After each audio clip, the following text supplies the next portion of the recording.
kulanti wacan wanaagsan daawadayaal halkani waa Wararka Media fadlan haddii aad ku cusub tahay bartan YouTube-kan ku leenahay subscribe saar sidoo kale barta Facebook-kan ku leenahay u share garay saaxiibadaada qodobada maanta aad ku maqli doonto warkeenana waxaa ka mid ah Kenya oo cadaadis xooggan wajahaysa kadib xayiraadii duulimaadada ee Soomaaliya ay saartay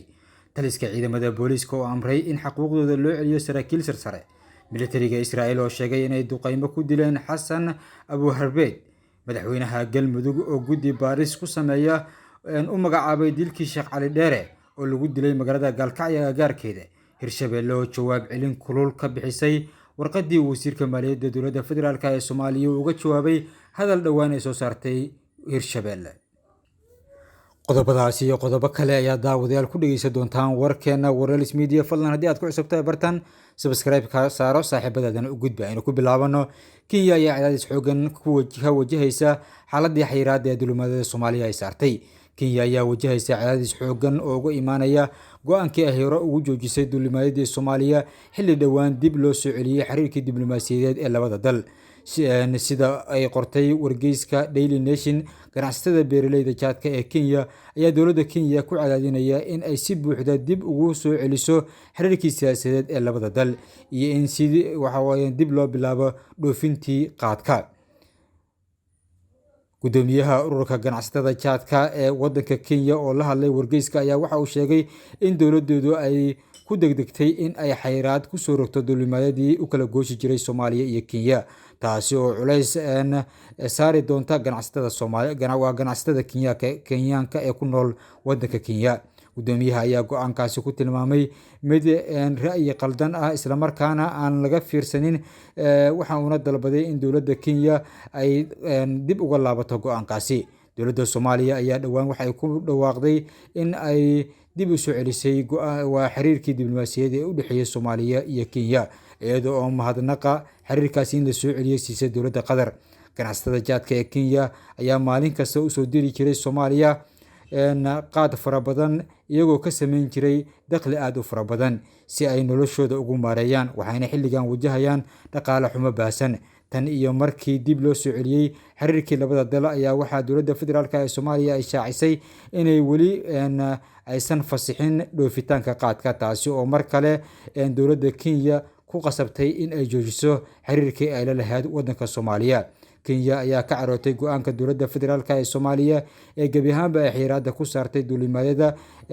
isaga kala goosha labada dal waxayna dowladda federaalka ee Soomaaliya ka fikiraysaa tallaabo adag oo ay uga jawaabi karto go'aanka Kenya taasi oo cunaqabateyn ama dhibaato u geysan karta wadanka Kenya watahay daawadayaal wali waxaad naga daawanaysaan Wararka Media fadlan haddii aad ku cusub tahay bartan YouTube-kan ku leenahay sidoo kale barteena Facebook share gare subscribe na saaro saaxiibadaadana u gudbe markana taliska ciidamada ayaa amray in xuquuqdooda dib loogu soo celiyo saraakiil sare taliska ciidamada booliiska Soomaaliyeed ayaa taliyaal cusub u magacaabay saldhigga booliiska magaalada Dhuusamareeb ee caasimadda Galmudug iyo saldhigga booliiska degmada Matabaan ee gobolka Hiiraan si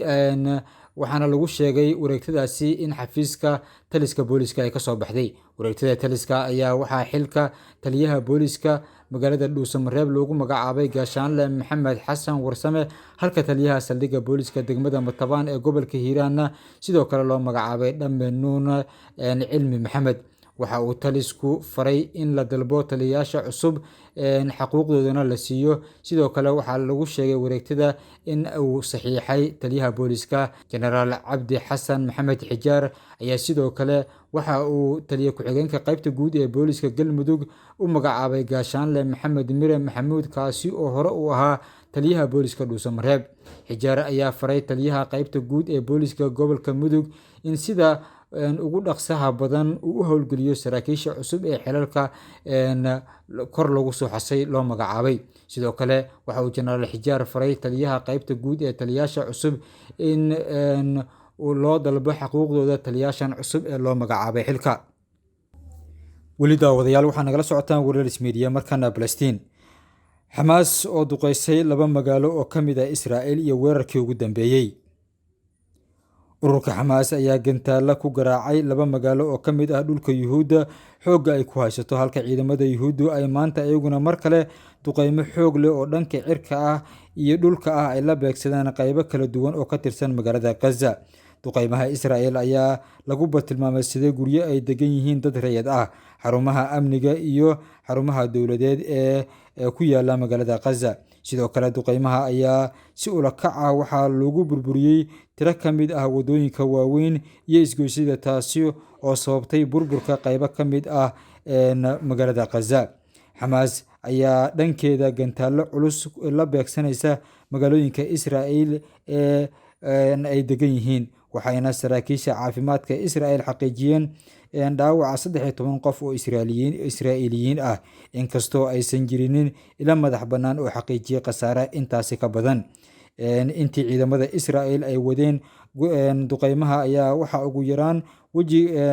halkaas ku geeriyooday dad aad u fara badan. wejiga cusub ee dagaalka ay ku hayaan Gaza, warbaahinta Israa'iil ayaa ku warantay in ra'iisul wasaare Benjamin Netanyahu uu ka qaybgalayo xaflad la sheegay in loogu dabaaldegayo natiijada guusha ah ee laga gaaray duqeymihii cirka ahaa ee diyaaradaha dagaalka Israa'iil ay ka bilaabeen toddobaad ka hor marinka Gaza, balse waxaa hadda laga waramayaa in Netanyahu uu xafladaasi ka baaqday. sababo la xiriira Netanyahu oo ka baaqashadiisa ayaa lagu sheegay dabaaldegaasi in ay xag cabsi ah ay tahay.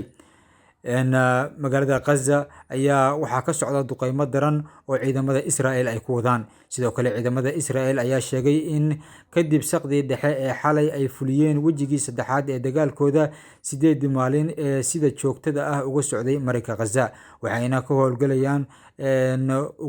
howlgalkan ugu magac dareen waa ciidamada Israa'iil howlgallada derbiyada. ciidamada sida xoogga ah ku haysta dhulka reer Falastiin ayaa sidoo kale bayaan ay soo saareen waxa ay ku sheegeen in weerarada lala beegsaday goobo ay ku sugan yihiin Xamaas, waxayna sheegeen inay maanta muddo 20 daqiiqo ah duqeyn la beegsadeen 35 bartilmaamood. Israa'iil ayaa sheegtay in 54 dagaalyahan oo ka tirsan iska caabinta Falastiiniyiinta ay dileen, halka 110 gantaalna ay burburiyeen. wasaaradda caafimaadka Gaza ayaa tirada dhimashada tan iyo markii ay duqeymaha bilowdeen ku sheegtay 201 qof, oo ay ku jiraan 58 carruur ah iyo 34 haween ah. mas-uuliyiinta Israa'iil ayaa iyaguna sheegay in 10 qof ay ku jiraan 2 carruur ah lagu dilay gantaalada Xamaas ay ku tuurayaan waddanka Israa'iil. waa tahay daawadayaal, Wararka Media ayaa weli nagala socotaan. markana magaalada Gaalkacyo, madaxweynaha Galmudug ayaa guddi u magacaabay baaris kiis dil ah oo loo geystay Sheekh Cali Dheere oo ka dhacay agagaarka magaalada Gaalkacyo. madaxweynaha Galmudug Axmed Cabdi Qorqor ayaa magacaabay guddi soo baaraya kiiska afduub iyo dil sheekh caan ka ahaa magaaladaasi oo Sheekh Cali Dheere lagu magacaabi jiray loo geystay. wareegto ka soo baxday xafiiska madaxweynaha Galmudug ayaa lagu magacaabay guddi xaqiiqo raadin iyo baaris ku sameeya falkii afduubka iyo dilka lagu geystay Allah u naxariistay Sheekh Cali Axmed Sheekh Cali Dheere waa culimada, waxa uu ka tirsanaa culimada Soomaaliyeed iyo dadka ka shaqeeya samafalka oo ka howlgeli jiray gobolka Mudug. xubnaha guddiga la magacaabay ayaa kala ah garyaqaan Muumin Xuseen Cabdullaahi, garyaqaan Cabdixakiin Maxamed Xirsi, Siciid Maxamed Jimcaale, sidoo kale waxaa ka mid ah Maxamed Axmed Maxamed iyo xubno kale. waa tahay daawadayaal, Wararka Media ayaa weli naga daawanaysaan. fadlan haddii aad ku cusub tahay bartan YouTube-ka aan ku leenahay, ha ilaawin inaad subscribe saarato, saaxiibadaada u gudbiso si ayaguna ay ugu soo gudbiyaan saaxiibada kale ee markasta jecel inay helaan wararka dalka iyo dibadda ee Soomaalida. markana Hirshabelle ayaa jawaab celin kulul waxa ay ka bixisay qoraal wasaaradda maaliyadda Soomaaliya ay dhowaan soo saartay. guddiga fatahaadaha maamulka Hirshabelle ayaa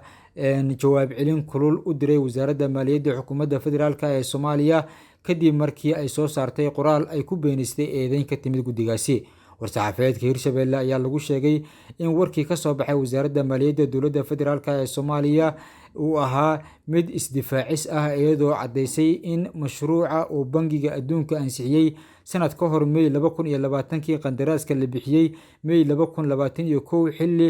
aanay suuragal ahayn in wax laga qabto fatahaadaha. waxaa dhacay waxyaabihii aan ka digaynay Hirshabellena uga digaynay iyadoo weli aysan bilaabanin wax hawl ah oo looga hortagayo fatahaadaha oo la xiriira mashruuca kasoo